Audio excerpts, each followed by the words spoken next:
ధనుస్సు వారికి కనుక చూసుకున్నట్లయితే ఇక్కడ మీకు ధనాధిపతి ఎవరు, చతుర్థాధిపతి ఎవరు, సప్తమాధిపతి ఎవరు అనేది తీసుకోవాలి. ధనాధిపతిని యాక్టివ్ చేసుకుంటే ఫైనాన్షియల్ గ్రోత్, చతుర్థాధిపతి కనుక యాక్టివ్ అయితే గృహయోగము, సప్తమాధిపతి యాక్టివ్ అవ్వడం వల్ల వివాహ యోగం అనేటువంటిది, వివాహం జరగడము అనేటువంటివి జరుగుతాయి. అయితే అసలు ఈ గ్రహాలు ఏమవుతాయి మీకు అంటే ఏ గ్రహం అవుతుంది, వీటికి సంబంధించిన పరిహారం ఏం చేసుకోవాలి, దీన్ని యాక్టివ్గా ఎలా చేసుకోవాలి అనేటువంటిది మీకు మీరుగా చూసుకొని చేసుకునే పద్ధతి ఏదైతే ఉందో ఇది చెప్తుంది నేనైనప్పటికీ చెప్పిస్తుంది సాక్షాత్ లలిత అమ్మవారిగా భావిస్తూ ఆ లలితాంబిక అమ్మవారి యొక్క అనుగ్రహం మీకు పరిపూర్ణంగా కలగాలని మనస్ఫూర్తిగా కోరుకుంటూ ఇక్కడ ఈ యొక్క ధనాధిపతి తృతీయాధిపతి మీకు శని అవుతాడు. కాబట్టి ఏంటంటే ఇక్కడ శని గనక బాగుంటే మీడియేటింగ్ ద్వారా ధనయోగం ఉంటే జాతకం మీద శని గనక బాగోని పక్షంలో మధ్యవర్తిత్వంగా వెళ్ళడం ద్వారానే ఇబ్బంది పడతారని దాని యొక్క అర్థం. అంటే శని బాగా పూర్తిగా పాడైతే మీరు మధ్యవర్తిత్వంగా అసలు వెళ్ళకూడదు. ఇక మరి దీన్ని యాక్టివ్ చేసుకోవడం ఎలాగా, నువ్వులు దానంగా ఇవ్వడము, శని భగవానుడి దగ్గర దీపారాధన చేయడము, కాస్త వెంకటేశ్వర స్వామి ఆరాధన, ఓం నమో వెంకటేశాయ అనే నామస్మరణ, లేదా ఓం నవవిద్రమ బింబ స్త్రీ న్యక్కారి రతనచ్చదాయ నమః అనే మంత్రం చేస్తూ ఉండాలి. ఇక లగ్నాధిపతి చతుర్థాధిపతి అంటే గృహకారకుడు, విద్యాకారకుడు మీకు గురువు అవుతాడు. కాబట్టి గురుగ్రహం గనక బాగుంది, బలంగా ఉంది అంటే కనుక మీకు గృహము వాహన యోగాలు బాగుంటాయి. కానీ గురువు పాడయ్యాడు జన్మజాతకంలో, అప్పుడు ఎడ్యుకేషన్ డిస్టర్బ్ అవ్వడం, తల్లితో సరైన సఖ్యత లేకపోవడము, అదేవిధంగా గృహం ఏదైనా కొనుక్కుందామంటే కూడా సరిగ్గా సెట్ కాకపోవడం లాంటివి జరుగుతూ ఉంటాయి. అయితే ఇక్కడ మీరు దక్షిణామూర్తి యొక్క ఆరాధన, దత్తాత్రేయుడి యొక్క ఆరాధన ఎంత చేస్తూ ఉంటే మీకు ఫైనాన్షియల్గా కానీ అదేవిధంగా గృహపరంగా కానీ యోగం కలుగుతుంది. అయితే మీ యొక్క లగ్నానికి పూర్వజన్మ కర్మకారకుడు శుక్రుడికి 6వ ఆధిపత్యము 11వ ఆధిపత్యము రెండూ వస్తుంటాయి. కాబట్టి ఇక్కడ ఏంటంటే వివాహం అనేటువంటి విషయంలో ధనుర్లగ్నం వాళ్ళు ప్రధానంగా జాగ్రత్త తీసుకోవాలి. మీ పర్సనల్ చార్ట్లో ఏదైనా సెకండ్ మ్యారేజ్ యోగాలు ఉన్నాయా, డిస్టర్బెన్సెస్ ఉన్నాయా చెక్ చేసుకుని వివాహం చేసుకోవాలి.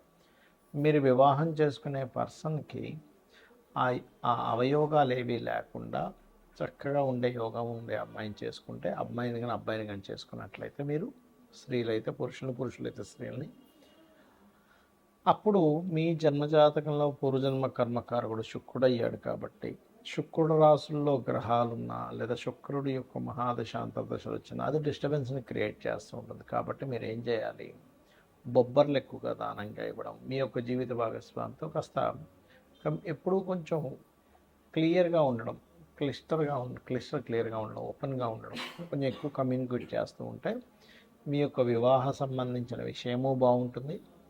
అలాగే మీకు సర్వసాధారణంగా వివాహం తర్వాత నుంచే కొంత బుధుడి యొక్క బలం వల్ల కెరియర్ సెటిల్మెంట్ కూడా ఉంటుంది. అయితే మీరు ఈ బుధగ్రహం దగ్గర దీపారాధన, శుక్రగ్రహం దగ్గర దీపారాధన అనేటువంటిది వివాహ యోగాన్ని ఇస్తుంది. గురుగ్రహం దగ్గర దీపారాధన అనేటువంటిది గృహయోగాన్ని, శని భగవానుడి దగ్గర దీపారాధన అనేటువంటిది మీకు ధనయోగాన్ని కలిగింపజేస్తుంది. కొంతమందికి చూడండి బాగా చదువుకుంటారు కానీ ధనబలం సరిగ్గా ఉండదు, మరి కొంతమందికి గృహం ఉండదు, కొంతమందికి వివాహం ఉండదు, ఎంత సెటిల్మెంట్ అయినా కూడా. దీనికి కారణాలు ఏమిటి? మీ యొక్క జన్మజాతకంలో 2వ స్థానం డీయాక్టివేట్ అయిపోయింది, అంటే డెడ్ అయిపోద్ది ఒక్కోసారి, అంటే బ్లాక్డ్ భాగ్యచక్ర, భాగ్యం ఉంది కానీ బ్లాక్ అయిపోయింది. ఇప్పుడు ధనానికి కేవలం 2వ స్థానం ఒకటైనా కాదు, 2వ స్థానము, పంచమ స్థానము, భాగ్యస్థానము, లాభస్థానము, 6వ స్థానం కూడా ధనాన్ని ఇస్తుంది, దశమం కూడా ఇస్తుంది. ఎందుకంటే దశమం అంటే వృత్తి. కాబట్టి ఈ 6లో ఏ స్థానం బాగుందో చెక్ చేసుకోండి. ఫస్ట్ మీరు ఏ స్థానం బాగుందో చెక్ చేసుకొని ఆ రిలేటెడ్గా మీరు ప్రయత్నం చేయండి ఫైనాన్స్ కోసం. అప్పుడు మీకు ఏమవుతుందంటే బాగున్నటువంటిది మీకు ఫలితాన్ని ఇవ్వాలి. ఇక్కడ ఇప్పుడు మీరు చూడండి, ఒక 4-5 కూరగాయలు కొనడానికి వెళ్ళారు ఉదాహరణకి, అక్కడ అన్నిట్లో ఏది బాగుందో తీసుకున్నారు. ఇప్పుడు దాని రిజల్ట్ ఎలా ఉంటుంది, దాని కూర వండుకుంటే బాగుంటుంది కూడా. అలాగే సేమ్ యాజ్ ఇట్ ఈజ్ మీ ధనాధిపతి, పంచమాధిపతి, షష్టమాధిపతి, దశమాధిపతి, భాగ్యాధిపతి, లాభాధిపతి, ఇన్ని ఆప్షన్స్ ఉన్నాయి. కేవలం ఒక ధనాధిపతినే కాదు, వీటిల్లో ఏది ఉందో చూసుకొని మీ ధనము ఏ యోగంలో ఉంది, అంటే ఉద్యోగం చేయడం ద్వారా ఉందా, విదేశాలకు వెళ్ళడం ద్వారా ఉందా, లేకపోతే వ్యాపారం చేయడం ద్వారా ఉందా. ఆ వ్యాపారం కూడా మీరు కొన్ని సార్లు చూడండి, సర్వీస్ రిలేటెడ్ చేస్తారు. మన కొంతమంది ప్రోడక్ట్ అమ్ముతారు, కొంతమంది ఆన్లైన్లో అమ్ముతారు, కొంతమంది షాప్ పెట్టి అమ్ముకుంటారు. ఇది అసలు ఎందులో ఉంది అనేది తెలుసుకోవాలి. ఇది ఎలా తెలుసుకుంటాము? మీ ధనాధిపతి దేంతో, మూడో అధిపతితో ఉన్నాడు మీడియేటింగ్ ద్వారా, నాలుగో అధిపతితో ఉన్నాడు రియల్ ఎస్టేట్, ఐదో అధిపతితో ఉన్నాడు ఉదాహరణకు ఐదో స్థానం, అది ఐదో అధిపతి. మెడికల్ రిలేటెడ్ ఆరోగ్యానికి సంబంధించింది ఏదైనా అనుకోండి, అది ఎంతసేపు డాక్టరే అవ్వాలని రూల్ లేదు, ఆరో అధిపతితో ఉన్నాడు. లోన్స్ ఇవ్వడం ద్వారా కూడా డబ్బులు వస్తాయి కొంతమందికి, లేదా ఉద్యోగం చేయడం, 7 అనుకోండి. ఈవెంట్స్, లేకపోతే 11 అన్న ఈవెంట్స్, బిజినెస్లు కూడా అనుకోవచ్చు. ఏంటంటే రీసెర్చెస్ ద్వారా, లేకపోతే తాతగారి ప్రాపర్టీ ఏదైనా ఉంటాయి, లేకపోతే మనకి డయాగ్నోటిక్ సెంటర్స్. 9 అనుకోండి టీచింగ్, 10 అనుకోండి జాబ్, 11 అనుకోండి మళ్ళీ అగైన్ బిజినెస్, 12 అంటే సర్వీసెస్ మూలంగా విదేశాలు వెళ్ళడం ద్వారా. ఎలా ఉందో చూసుకోవాలి. అలాగే గృహయోగం విషయంలో కూడా మీరు ఏంటంటే అసలు మీకు తాతగారిది కానీ తండ్రి గారిది కానీ అనుభవించే యోగం ఉందా లేదా. కొంతమంది చూడండి, తాతగారి ప్రాపర్టీ ఉందండి కానీ అది కోర్టు కేసులో ఉంది, తాతగారి ప్రాపర్టీ ఉంది కానీ మేము అనుభవించలేకపోతున్నాం, అది పంచడం లేదు, మాకేం లాభం, అది ఎప్పుడు పంచుతారో తెలియదు అంటూ ఉంటారు. అంటే మీ పర్సనల్ చార్ట్లో తాతగారి ప్రాపర్టీ అనుభవించే యోగం లేదనుకోండి, ఇలా జరుగుతూ ఉంటుంది.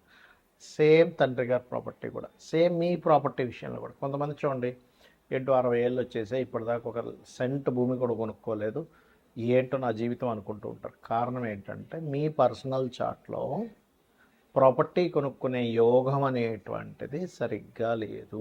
ఇది గుర్తుపెట్టుకోవాలి. కాబట్టి ఏమవుతుంటుంది, మీరు ఎప్పుడైతే ప్రాపర్టీ కొనుగోలు చేసేటువంటి యోగం సరిగ్గా లేదు, దానివల్ల కూడా ఇబ్బంది పడుతుంటారు. అప్పుడేంటి, మీ పేరు మీద కొనుక్కోవాలా, మీ జీవిత భాగస్వామి పేరు మీద కొనుక్కోవాలా, లేదా మీ పిల్లల పేర్ల మీద కొనాలో తెలుసుకోవాలి. అప్పుడు మీరు ఆ రకంగా సంకల్పం చేసుకుంటే మీరు కొనగలుగుతారు. మీ జాతకంలో లేనప్పుడు మీరు మీ పేరు మీద కొందామని అనుకుంటే అది కొనలేరు, గుర్తుపెట్టుకోండి. అలాగే మరొక విషయం ఏంటంటే, ఇక్కడ గమనించినట్లయితే ఈ ప్రాపర్టీ రిలేటెడ్ సంబంధించినటువంటి అంశాల్లో పర్టికులర్గా మీరు అర్థం చేసుకోవాల్సిన విషయం ఏంటంటే, మీ పేరు మీద ఏ డైరెక్షన్ పనికొస్తుందో కూడా చూసుకోవాలి.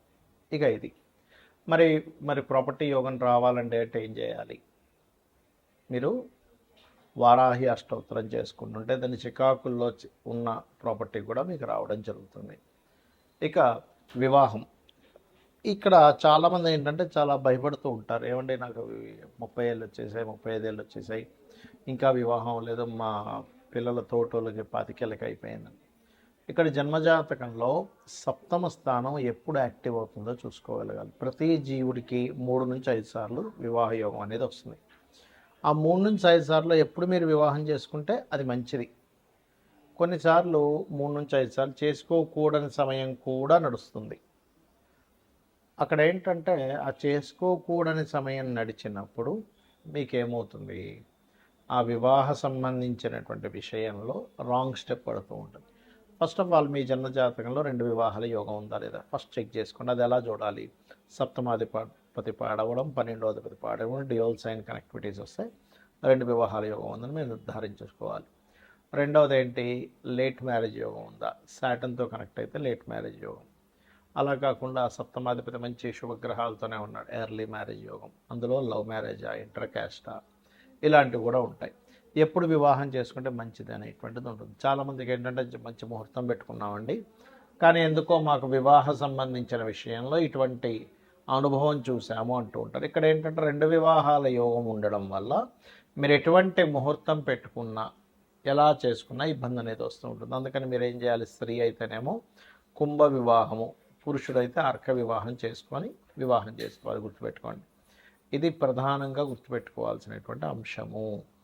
ఇక మరొక విషయం ఏంటంటే, ఇక్కడ ఈ సప్తమ స్థానం ఏదైతే ఉందో, ఈ సప్తమాధిపతి ఎవరైతే ఉన్నారో, ఏ గ్రహాల చేత స్ట్రక్ అయి ఉన్నాడు, బ్లాక్ అయి ఉన్నాడు.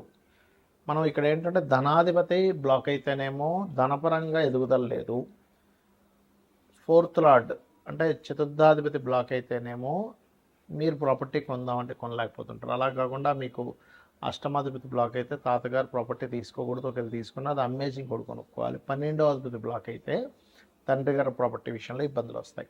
సో ఇక్కడ ఏది బ్లాకింగ్లో లేదో అది ఉంచుకోవచ్చు, మిగిలింది అమ్మేసి ఇంకోటి కొనుక్కోవాలి. ఇది చాలా చాలా ఇంపార్టెంట్. మన లైఫ్ని పూర్తిగా తిప్పుతుంది ఈ యొక్క అంశం అనేటువంటిది. అలాగే మరొక విషయం ఏంటంటే, ఈ వివాహ సంబంధించిన విషయంలో ఈ జాగ్రత్తలు తీసుకుంటూ, బంధువర్గంలో యోగం ఉందనుకోండి, బంధువర్గంలో చేసుకుంటేనే బాగుంటుంది. లవ్ మ్యారేజ్ యోగం ఉంటే లవ్ మ్యారేజ్ చేసుకుంటేనే బాగుంటుంది, గుర్తుపెట్టుకోండి. ఒక్కొక్కసారి జీవిత భాగస్వామి ఇబ్బంది పెట్టే వాళ్ళు వస్తారు. అది మీ పూర్వజన్మల్లో కర్మలో ఉన్నటువంటి విషయం. ఆ కర్మని మీరు తగ్గించుకోవడానికి లలితాసహస్రనామాలు రెగ్యులర్గా చేసుకుంటూ, ఇప్పుడు ఆల్రెడీ వివాహం అయిపోయిందండి కానీ చాలా ఇబ్బంది పడుతున్నామని అనుకునేటువంటి వారు ఓం శివకామేశ్వరాంకస్థ శివా స్వాధీన వల్లభాయై నమః అని మంత్రం చేస్తూ ఉండండి. మీకు అన్ని విధాలా బాగుంటుంది. రెగ్యులర్గా లలిత చేసుకోండి. ఈ రకంగా మీరు మీ జాతక చక్రంలో ధనాన్నిచ్చే కారకుడు ఎవరు, గృహాన్నిచ్చే కారకుడు ఎవరు, వివాహాన్నిచ్చే కారకుడు ఎవరో చూసుకోండి. అన్ని విధాలా మీకు బాగుంటుంది. శ్రీమాత్రే నమః.